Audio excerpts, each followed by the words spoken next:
Na próxima rodada, o Fluminense já pode estar matematicamente livre do rebaixamento e garantindo aí a sua permanência na Série A de 2025.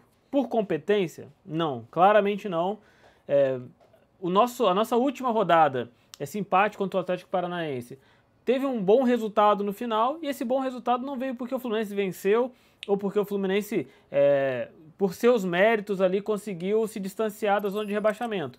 Muito pelo contrário, o Criciúma perdeu de virada e o Bragantino empatou também ali com o Cruzeiro, sofreu uma pressão absurda, como é típico ali dos times do Fernando Diniz fazerem. O Cruzeiro fez isso com o Bragantino ontem, mas o Fluminense, não por seus méritos, se mantém fora da zona de rebaixamento.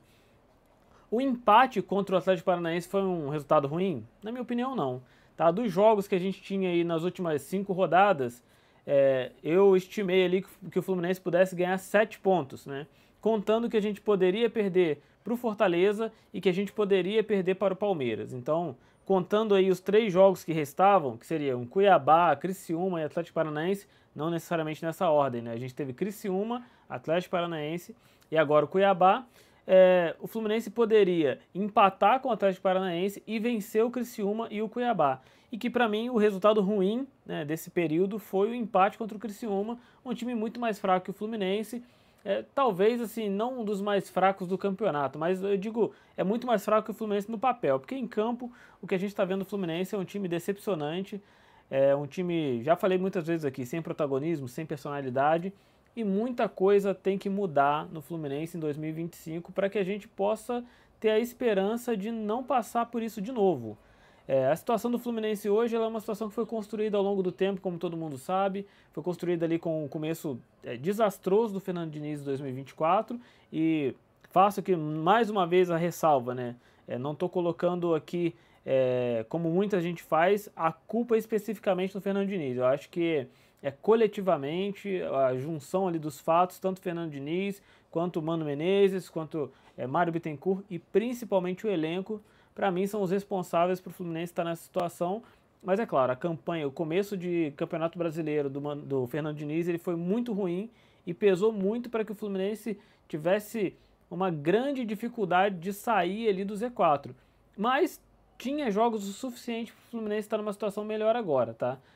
Mais de 60% do Campeonato Brasileiro o Fluminense teve o Mano Menezes no comando, então não estou falando que justifica e que faz com que ele tenha a obrigação de estar numa Sul-Americana nesse momento, ou numa pré-Libertadores, ou qualquer coisa do tipo. Estou falando que daria para a gente estar sofrendo menos, daria para a gente já estar livre do rebaixamento. O Fluminense pode, na próxima rodada, já se livrar matematicamente dessa situação. Por mérito, obviamente não. A gente tem a chance de conseguir se livrar do rebaixamento na próxima rodada se o Fluminense vencer o Cuiabá. E, cara, não tem como acreditar que não vai acontecer isso. Não é que não tem como acreditar pela capacidade do Fluminense hoje, mas porque o Cuiabá é um time muito fraco. Então, se a gente não conseguir vencer o Cuiabá, cara, assim, pra gente assumir, pra gente admitir que o Fluminense merecia ser rebaixado mesmo. Não vencer o Cuiabá, que matematicamente já está rebaixado, que não tem mais o que buscar no Campeonato Brasileiro, e ainda que receba ali uma mala branca ou qualquer coisa do tipo. Se o Fluminense não conseguir vencer um time desse, realmente é pra gente cair, não tem defesa, né, pra gente dizer que o Fluminense deveria se manter na Série A. O Fluminense tem que ganhar e vai conseguir ganhar, apesar de tudo que a gente sabe aí que aconteceu durante o ano. Esse ano, assim, de ninguém, nem o mais pessimista, né? Assim como o torcedor mais otimista do Botafogo no passado não esperava um Botafogo campeão da Libertadores esse ano, nem o torcedor mais pessimista do Fluminense esperava que depois de uma Libertadores, depois de um ano mágico, foi um ano mágico para o Fluminense, os últimos 2 anos, estou contando aí 22 e 23, foram anos que o Fluminense teve um futebol assim que aproximou muito o torcedor, que fez com que a gente tivesse orgulho de ver o Fluminense em campo, fez com que a gente tivesse vontade de assistir os jogos. Nenhum torcedor que viu isso acontecer imaginava um 2024 como esse. Poderia se imaginar um 2024 onde a gente tivesse menos êxitos? Obviamente sim. Né? A gente sabe que o Fluminense é um time financeiramente limitado, o futebol cada vez mais ele é construído em cima de um bom investimento financeiro, um investimento financeiro bem feito. Não é só o gastar dinheiro, não é só o dinheiro por si só, mas é um investimento bem feito, como alguns times têm feito aí e têm conseguido bons resultados, a curto prazo inclusive. mas a gente sabe que o Fluminense não tem essa capacidade financeira. O Fluminense tem outras capacidades, outras características. O Fluminense é um time que revela bons jogadores, que consegue contar com a sua base para compor ali boa parte do elenco. É um time que estava numa linha de contratações ali que ia um pouco contra a lógica, mas que estava dando certo, que é contratar jogadores um pouco mais velhos, mas que poderiam entregar resultado, e aí também alguns dos erros que o Fluminense cometeu esse ano. Não digo que o padrão das contratações foi ruim, mas as escolhas em si foram ruins, né? A gente trazer aí Douglas Costa e Renato Augusto, e por mais que o Renato Augusto tenha feito bons jogos ali nessa reta final do Campeonato Brasileiro pelo Fluminense, olha o tempo que demorou para a gente ter qualquer fruto colhido ali de futebol do Renato Augusto. Então, a gente errou também nisso e tem que se admitir que o Fernando Diniz ele insistiu num padrão que poderia dar certo, poderia, mas que ele tem que ser muito bem estudado, muito bem escolhido e muito bem pensado, né? Além da questão ali técnica que, né, o Fluminense acabou errando ali com esses jogadores, o Renato Augusto principalmente não é um jogador que tem deficiências técnicas, as deficiências dele são físicas mesmo, mas que influencia ali na entrega técnica que ele pode fazer. Além da questão técnica, a questão física poderia pesar muito, porque você poderia sim ter um time que entrega tecnicamente muito, que tem muita capacidade de criatividade, de resolução, de pensar diferente, mas que vai chegar algum momento que você tem do outro lado um time fisicamente tão melhor, digamos assim, né? Fisicamente tão mais preparado, que nem tecnicamente você vai conseguir resolver. Não adianta o Paulo Henrique Ganso criar, ou o Renato Augusto criar, ou o Germancano tá lá na frente para poder fazer gol, como vinha acontecendo, né? Não no caso do Renato Augusto, claro. Mas se do outro lado tiver alguém que corre muito mais, em algum momento, fisicamente, esse outro time vai se sobressair, até porque criatividade, apesar do time ter bastante criatividade, se joga contra um time que se defende bem e consegue um contra-ataque, consegue fisicamente ali sobrepor a zaga, consegue fisicamente ganhar ali no meio campo, uma hora a gente vai ser derrotado, e era isso que vinha acontecendo, inclusive, a marcação subindo, uma marcação muito alta contra os times ali do Fernando Diniz, e as coisas aconteceram como a gente viu aí. Já com o Mano Menezes, a gente viu já um time que defensivamente era muito melhor, mas que abre mão muito do ataque, que não consegue entregar nada ofensivamente, praticamente nada. É um dos piores ataques do Campeonato Brasileiro. E o time, por conta disso, acaba entrando em muitos jogos jogando como um time pequeno, como um time que não consegue representar aquilo que o Fluminense é. Você vê um Fluminense e Juventude e o Fluminense entrar como se fosse o Juventude em campo, Fluminense e Criciúma, não nesse jogo, mas no primeiro turno, o Fluminense entrar como se fosse o Criciúma, o Fluminense jogar contra um time pequeno, contra o Atlético Goianiense.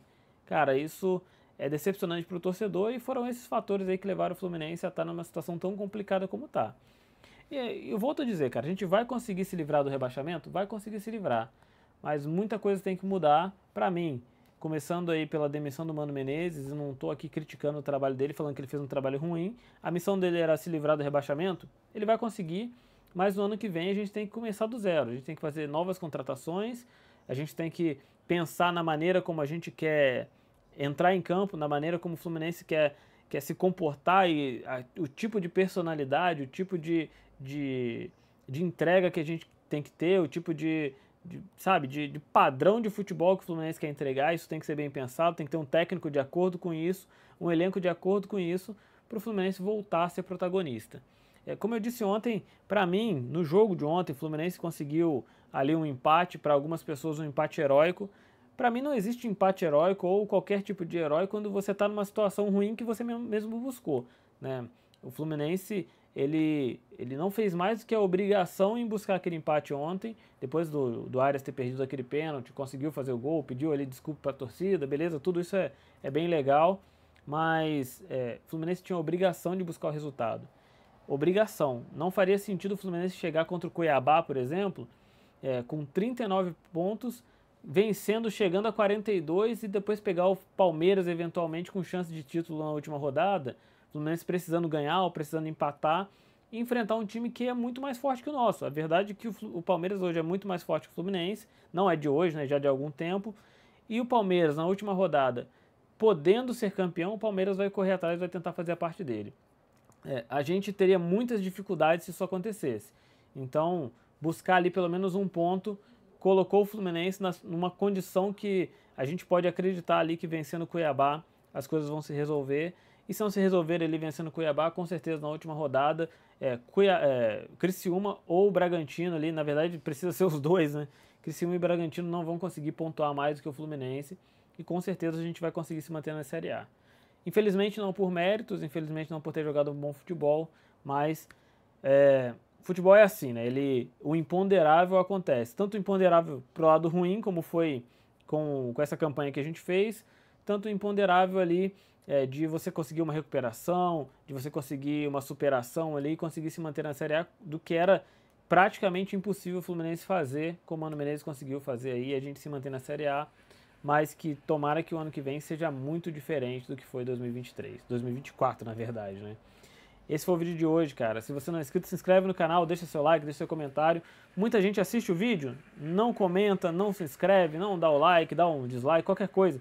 Interage com o vídeo para você me ajudar a fazer o vídeo chegar mais longe, cara. Às vezes eu vejo que a gente tem vídeos aqui com boas visualizações e quase nenhum comentário, ou nenhum comentário. Tem vídeo aqui no canal que não tem nenhum comentário. E tem um volume legal de visualizações. Então, se você puder comentar, comenta o que você acha, comenta seu nome, comenta Fluminense, comenta qualquer coisa. Me ajuda a gerar um engajamento para o canal poder crescer e para as coisas irem acontecendo. Não é fácil manter um canal no YouTube. O YouTube é uma plataforma bastante complicada. Mas pode ter certeza que eu não vou desistir. Não desisto nem do YouTube, não desisto do Fluminense, não desisto de trazer conteúdo aqui para você. Então, se inscreve aí e boa noite aí para você e para sua família.